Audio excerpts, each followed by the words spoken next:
welcome into another edition of TED Talks, and we have Coach Teddy Pettigrew here today after one of their practices. It's starting to feel like football weather, finally. Yeah, finally it is, yeah. So, you've had a week off here. I say a week off. Obviously, you don't probably take just a full week off there, but what do you hope to accomplish as a coach? I know you've never been in this situation before as a coach where you haven't won a game yet. What is it that you're hoping to accomplish in a week off like that? Well, a week off like that, you're hoping to get some guys who are banged up back, healthy as they were when the season started. Yes, sir. Yeah. And I know you haven't had a lot of players that were necessarily missing, but like you say, they're not 100% because the wear and tear of a football season. But we're going into Friday night pretty healthy, I would say. For the most part, yeah. Okay. Obviously, you've had time to look at this Union City team who has 3 losses on the year. They come into the game 5-3 Friday night. They're 4-1. The only team they've lost to in the region, 4-1, is Dresden, and they hung with them very good. I know that our Dresden game was kind of overshadowed with the key injury, and we probably have him. I think he's back, isn't he? He is, yeah. So, it's kind of hard to look at this game really with a true perspective other than – they hung in there with a really good Dresden team. You're going to have your hands full Friday night. Yeah. We have our hands full with Union City. Union City is very talented, of course, of coming down from 2A, where they pushed for, pretty far in the playoffs last year in 2A. So, Union City is a good program. So, yes, sir. Yeah. They handed Halls one of their worst defeats of the year, 68-3 last week. So they're coming in red hot. Things are clicking on offense. Defensively, what are you looking at with Union City that you really got to watch out for?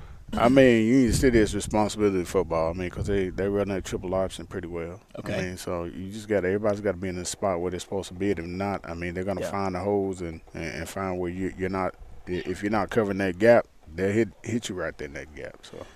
I haven't had a chance really to see a lot of the Gleason game. Offensively, I know you're trying to get that first win for those seniors, especially coming into this game Friday night. What are you trying to do offensively? I know obviously you can't give away your scheme here on a Thursday night, but offensively, are you working on certain aspects of the game, or is it just overall the entire offense right now? We're working on everything, and we don't have a win, so we have no choice but to work on everything. Yes, sir. So, yeah. Yes, sir. And I guess no real shakeups as far as lineups and that kind of thing. We're pretty much working with what we have, aren't we? Right, we are. Yeah. I know you come out of the bye week. What is the morale of the team? Is it one of those where all the games behind them they've forgotten about, or is it just kind of focusing on the final 2 games? What's the locker room like right now? It's kind of hard to just call what the locker room is right now. You got guys who like I said, consistently, we got the same 15 to 17 guys showing up like we've had all year. Yeah. That they're out here working hard in practice and just trying to get a win. Yes, sir. So. Yes, sir.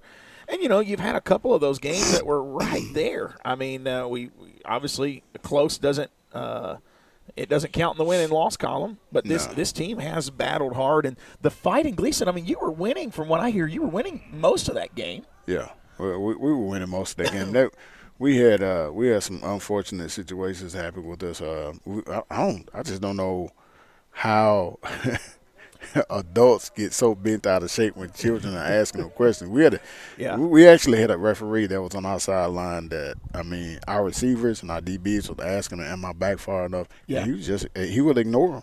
Oh. He would ignore him and he'd throw a flag on him. And I got upset about it. And, well, sure. And my thing about it, you don't do children that way. Yeah. If they're asking you a question as an adult, answer the question. Don't ignore a kid and then throw a flag. And it got to the point to where I just told the white hat, we're going to pull our kids off and leave, and you can explain to TSSAA why, because your official is not calling the game right. Yeah. If they're asking him a question, am I back far enough? At least he could do it. Say yes or no. And that's one of those things that's not really in the rule book that they have to, but every referee gives that courtesy. They don't have to, but if they're doing it on the other side of the field, I expect them to do it on our side. Yes, sir. So yeah, no, it's not something they have to do, but just common courtesy. If you're gonna flag me for it, and I'm asking you if I'm back far enough, at least tell me. Yeah. So it's just one of those situations. I just don't. I didn't get it. Why did you have an attitude with I think Jay is 17. Why'd you ever ask what a 17-year-old asking you a question?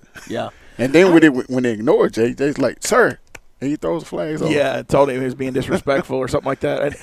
And you know, I know there was a little bit of a altercation with Stephon at one point on the sideline. I've never heard of a high school allowing parents to stand on the sideline. I'm not familiar with the altercation with Stephon on the sideline. Okay, well, they said that there was some parents apparently saying something to Stephon as he was getting up. Now, he never really, I don't think he responded, so maybe altercation is not the right word. But, you know, it was a very different atmosphere in Gleason. And, you know, programs, they decide to run their things. I mean, the stands are right there on the sideline. And then at the same time, you got the fans who are sitting probably not even 6 inches out of the end zone. Okay, that close to the field. So, yeah, I mean it's a good atmosphere to play, but it's dangerous. Yeah. Well, hopefully, you know, the kids can put all that behind them as they have a very good Union City Tornado team, and then you know you've got South Fulton coming up here in a few weeks, and that will be away. And obviously, I know you're focusing one game at a time here, but. With 2 games left down the stretch, you know, obviously, what are you looking at to see the most out of this team? I know you want to win, but, you know, where's the biggest room for improvement right now? Everywhere. Yeah, everywhere. It's hard to pinpoint. I mean, just to actually play a full game instead of taking plays off or taking a quarter off or just getting so rattled to where you just get taken out of the game. I mean, we're trying to do it. I mean, improve everywhere. When I came over here, I knew I was going to have to build. Yes, sir. So I mean, we're still in that process. I mean, you can't build overnight, and it's hard to build in 3 years. I mean, it's difficult right now. Sure. So, what do you say? You know, obviously, there's alumni that look back at this and they're like, man, you know, we've never seen Humboldt football here. I know you've never been here as a coach before. Where to from here? You know, obviously, no wins. This is 2 years here where it's been really, really tough. I think your first year was, you know, we came in and we were able to make it to the playoffs, get to the second round, and now some of those kids got to do that, and now they're like, well, what's happening this year? You know, I mean, what I can say, I mean, I've been preaching this all year. Yes, sir. These kids got to understand the practice is important. I mean, that first year I came in, I had kids who were players who were more committed with coming to practice every day. Okay. I mean, when you miss June, and some miss July as well, how you gonna be ready to play a season? This is not baseball or basketball. Now, I'm not taking anything from those sports, but at the same time, I mean, this football, you have to come work out. You have to come and take reps. If not, you're going to be out of position. You're not going to be that good. It doesn't work that way with football. Sure. You have to put the time in. Yes, sir. Yes, sir. This is not a game that you just come out here and just turn your talent on and off. You have to work at it. Yeah. So. Yeah. You know, I got to see Trey Smith. It was on Friday of last week. Got to have a couple actually questions one-on-one with him as they celebrated him in three-way. And that's something that he brought up was, you know, coming home from practice and then still running 2 or 3 miles. Yes. I mean, I was fortunate enough to coach, you know, some of those guys like Trey Smith that had that motor. One was Avery Williamson. Yes. And Milo, man, we used to have tour days in June where we'll work out in the morning and then we'll bring them back, you know, when the sun went down around 6:30. Yeah. And you would see that first week. Man, there's about 15 guys going home with Avery. And by the end of that week, man, it dwindles down to about 5. Yeah. Because Avery's out there working. Yeah. I mean, he's chopping down trees. He's got the sledgehammer hitting tires. He's running. That it takes that type of commitment and drive in order to be an elite player. It separates the good from the great. I mean, it definitely takes work, and nobody just arrives. No matter how talented or gifted you are, you still have to put in that work. You have to put in the work. I mean, my thing about it, and this is one thing I always teach the guys that I encounter, if you speak it into existence, man, how hard do you want to work to accomplish your goal? Yeah. Because no one can put a measurement on the type of work that you put in. Yes, sir. Nobody can do that but you. That's right. So it's up to you.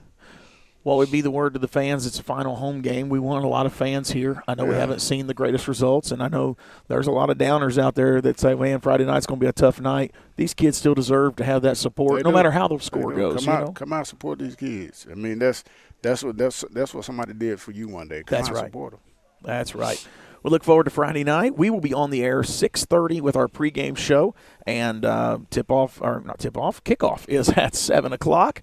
And we are actually going to be, during the halftime of Friday night, going ahead and unveiling our basketball schedule. I know that's a little bit different this year on our end, so we're going to be letting all of you know that coming up Friday night at halftime. Thank you, Coach. As always, great talking to you. Good luck Friday night. All right, man.